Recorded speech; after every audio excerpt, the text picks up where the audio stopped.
ఉదయమున నీవు ఎవ్వరినీ కలుసుకొనక ముందు ప్రభువును కలుసుకో. నీవు ఎవ్వరినీ చూడకముందు ప్రభువును చూడు. నీవు ఎవ్వరితో మాట్లాడకముందు ప్రభువుతో మాట్లాడు. నీవు దేనిని వెదకకముందు ఆయన రాజ్యమును నీతిని వెదకు.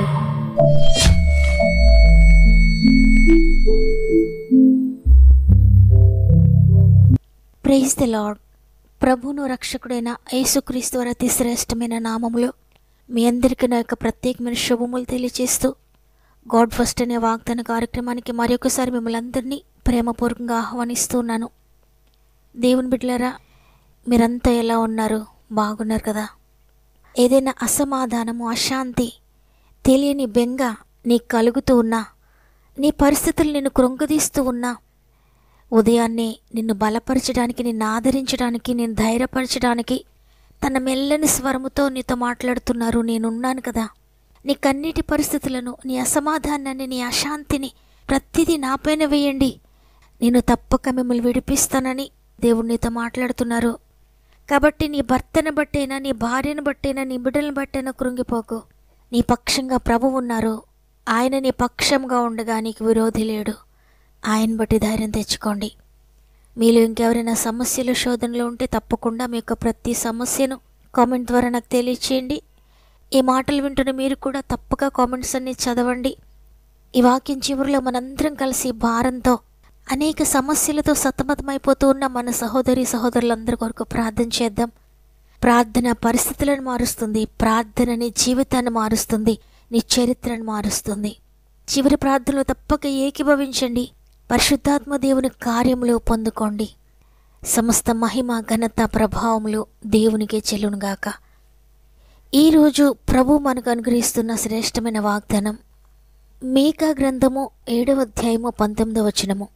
ఆయన మరల మన యందు జాలిపడును, మన దోషములను అణచివేయును, వారి పాపములన్నిటినీ సముద్రపు అగాధములలో నీవు పడవేతువు. ఆమేన్. ప్రియదేవుని బిడ్డలారా, నిరాశలో ఉన్నారా? ఇక ఏముందిలే నా జీవితము, నేను పడిపోయాను అనుకుంటున్నారా? నన్నెవ్వరూ క్షమించరేమో, నా మీద ఎవ్వరూ జాలిపడరేమో, నా జీవితం ఈ విధంగా అయిపోయింది, నా దోషమును బట్టి, నా పాపమును బట్టి నేను పడిపోయాను, దేవుడు నన్ను విడిచిపెట్టాడు అనుకుంటున్నారా? లేదు, ఆయన కనికరము చూపుటేందు సంతోషించేవాడు గనుక నీ పాపమును బట్టి నిరంతరం ఆయన కోపగించుకోడు. నీవు ఒకవేళ నీ పాపమును బట్టి దూరమైనా మరలా నీవు ఆయన దగ్గరకు వస్తే మరలా ఆయన నీ యందు జాలి పడతాడు, నీ దోషములను అణచివేస్తాడు.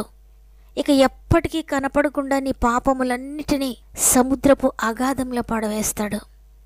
ఎంత ప్రేమ కలిగిన ప్రభువును మనం కలిగి ఉన్నాం. మనం సేవిస్తున్న ప్రభువు క్షమించడానికి సిద్ధ మనసు కలిగిన ప్రభువు. క్షమించండి అని అడిగినా కూడా వారు చేసిన తప్పును జీవితకాలం అంతా గుర్తుపెట్టుకోవడానికి ఆయన మనవలే మనిషి కాదు, మానవుడు కాదైనా నీ పాపమును బట్టి నేను శిక్షించకుండా, నీ పాపముల నుండి నేను విడిపించడానికి, నేను శుద్ధినిగా చేయడానికి నీ పాపాన్ని, నీ శాపాన్ని ప్రభువు మోసాడు. సిలువలో నీ పాపమంతా భరించారైనా నీకు బదులుగా. మరలా నేను క్షమిస్తాడు, భయపడకు. మరలా నీపై జాలి చూపిస్తున్నాడు ఆయన. నీపై కనికరము చూపించడానికి నేను ఎంతగానో సంతోషిస్తున్నాను, నేను ఇష్టపడుతున్నాను. ఈ లోకంలో ఎవ్వరు నీపై కనికరం చూపట్లేదా? అయినా సరే భయపడొద్దు, నీపై కనికరం చూపిస్తానని సృష్టికర్త అయిన దేవుడు నీతో మాట్లాడుతున్నారు. నీవు పడిపోయిన స్థితిలో ఉన్నవేమో, పాపంలో పడిపోయావేమో, ఆత్మీయంగా పడిపోయావేమో, ప్రార్థనా జీవితంలో పడిపోయావేమో, వాక్యం చదవడంలో పడిపోయావేమో, దేవునితో సహవాసం చేయడంలో పడిపోయావేమో. నీవు పడిపోయిన స్థితిని బట్టి నీ స్వంత వారి నిన్ను వెలివేసినట్లుగా చూస్తున్నారేమో. నీవు చెయ్యని నేరమును కూడా నీపై వేస్తూ, నిన్ను అవహేళన చేస్తూ, నిన్ను చిన్న చూపు చూస్తూ నీ స్వంత వారి నిన్ను వెలివేశారేమో. ఒకవేళ శత్రువైన సాతాను, నీవిక పడిపోయావు, నీ జీవితం అయిపోయింది, నీవిక లేవలేవు, నువ్వెక్కడ పడ్డావో అక్కడే నువ్వు నశించిపోవాలి, నీవిక ఎవ్వరికీ పనికిరావు, నీవిక దేనికి పనికిరావు, నీ జీవితంలో నువ్వుకి ఏది సాధించలేవు, నీ జీవితం ఇక అంధకారమే, నీవు చీకటిలో ఉన్నావు, నీకిక వెలుగు కలగదు, నీ బ్రతుకంతా చీకటే, నీవు పడిన స్థితిలో నీవు ఉంటావు, నిన్ను దేవుడు విడిచిపెట్టేశాడు, నీవిక లేవలేవని శత్రువు నేను అంటూ ఉన్నా. ఎంత మాత్రం కూడా ఆధారపడొద్దు. శత్రువుతో మీరు చెప్పండి, నా శత్రువా, నా మీద నీవు అతిశయించొద్దు. నేను క్రింద పడినను తిరిగి లేతును. నేను అంధకారమందు కూర్చున్నను, యెహోవా నాకు వెలుగుగా ఉండును.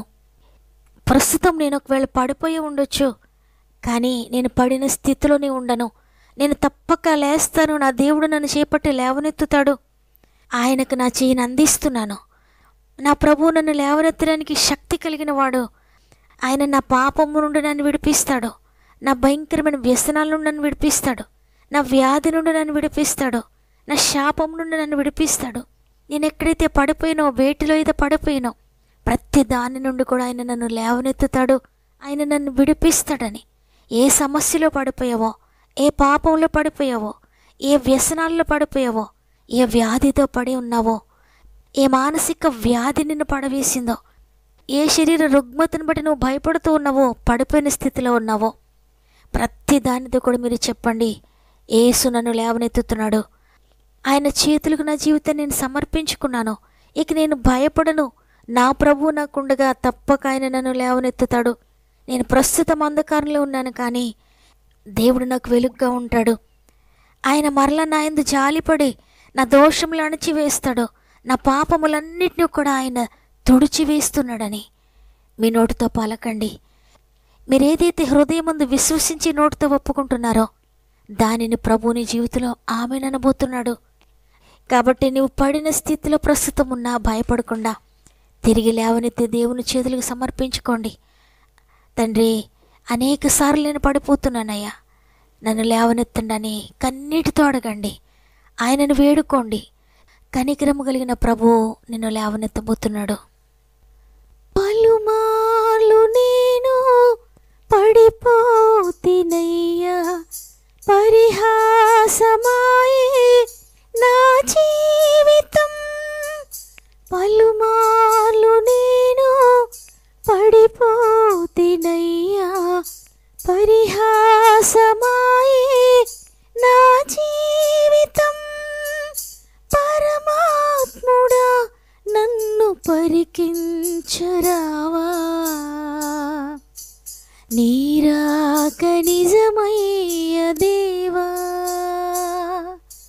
హృదయంబునర్పింతునయ్యా, నా హృదయంబునర్పింతునయ్యా.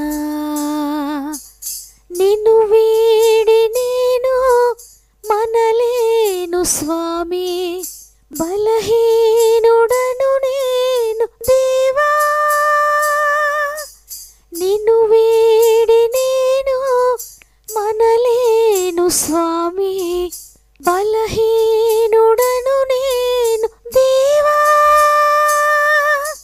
బలవంతుడా నన్ను బ్రతికించరావా, నీరాక నిజమయ్య దేవా. హృదయంబునర్పింతునయ్యా, నా హృదయంబునర్పింతునయ్యా, నా హృదయంబునర్పింతునయ్యా. అందరం కలిసి ఒక్క నిమిషం మోకరించి ప్రార్థన చేద్దామా? ప్రేమగల తండ్రి, నీకు వందనాలు. నీ కృపను బట్టి మా ఆయుష్కాలను పొడిగిస్తూ మరి ఒక దినమును మాకు అనుగ్రహించారు. నీ కృప కొరకు వందనాలు. ఈరోజు నీ ప్రేమ కలిగిన మాట మాతో మాట్లాడారు. ఒకవేళ పడిపోయావా, భయపడొద్దు. మరలా నీ యందు నేను జాలిపడుతున్నాను. మరలా నిన్ను క్షమిస్తున్నాను. మరలా నిన్ను లేవనెత్తుతున్నాను. నువ్వే విషయంలో పడిపోయావో అక్కడి నుండి నిన్ను లేవనెత్తి ఉన్నతమైన స్థితిలో నిన్ను నిలువబెడతాను. నీ చేయి నేను పట్టుకుంటున్నానని వాగ్దానం చేశారు. తండ్రి, ఎంతమంది మాట నమ్ముతున్నారో, ఎంతమంది నా ప్రభు నన్ను లేవనెత్తుతుడని విశ్వసించి నీ చేతికి వారి చేతిని అప్పగిస్తున్నారో ప్రతి బిడ్డను పట్టుకోండియా, గట్టిగా పట్టుకోండియా.